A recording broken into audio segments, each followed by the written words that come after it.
পাবনা বেড়া উপজেলার মাসুমদিয়া ইউনিয়নের শ্যামপুর চরে সম্প্রতি ঘটে যাওয়া একটি রাতের হামলার ঘটনা সামাজিক যোগাযোগ মাধ্যমে ভাইরাল হয়েছে।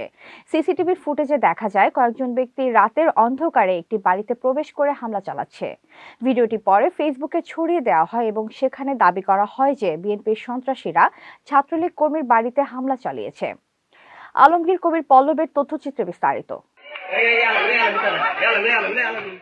পাবনা বেড়া উপজেলার মাসুমদিয়া ইউনিয়নের শ্যামপুর চরে সম্প্রতি ঘটে যাওয়া একটি রাতের হামলার ঘটনা সামাজিক যোগাযোগ মাধ্যমে ভাইরাল হয়েছে। সিসিটিভির ফুটেজে দেখা যায় কয়েকজন ব্যক্তি রাতের অন্ধকারে একটি বাড়িতে প্রবেশ করে হামলা চালাচ্ছে।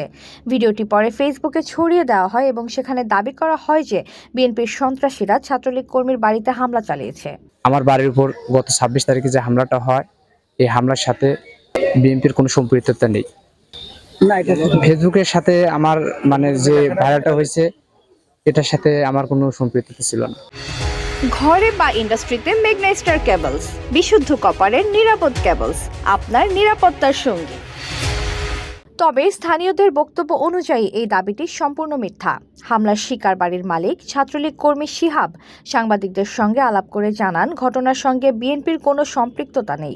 এই ঘটনাটা এটা কি কোনো বিএনপি আমলিকের কোনো বিষয় নিয়ে নাকি পারিবারিক বিষয়? এটা পারিবারিক, কোনো বিএনপি আমলিকের এর কোনো গণনা না, দলীয় কোনো বিষয় না, এখানে পারিবারিক গন্ডগোল, ছেলেপেলে বন্ধু বান্ধব নিয়ে একটা ঝামেলা হয়েছিল। HPL uPVC pipe and fittings, শক্ত, মজবুত ও দীর্ঘস্থায়ী, এক পাইপে জীবন পার। স্থানীয় প্রত্যক্ষদর্শীরাও আরও জানান, হামলাকারীরা উভয় পরিবারের মধ্যেই আওয়ামী লীগের রাজনীতির সঙ্গে যুক্ত। এটি একটি তুচ্ছ ঝামেলার ঘটনা এবং বিএনপির নাম জড়িয়ে ভিডিও ও তথ্য ছড়ানো হয়েছে রাজনৈতিক উদ্দেশ্যে। তারা বলেন, এই ধরনের মিথ্যাচার প্রচার বন্ধ করতে হবে এবং সঠিক তথ্য যাচাই করা জরুরি।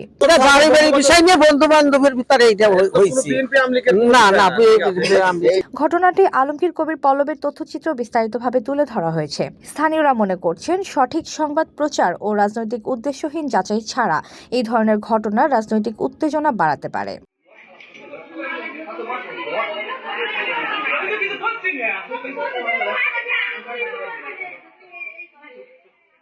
এতক্ষণ আপনাদের সাথে ছিলাম তামান্না ইসলাম তন্নি। প্রতিদিনের নিউজ আপডেট পেতে আমাদের সাথেই থাকুন।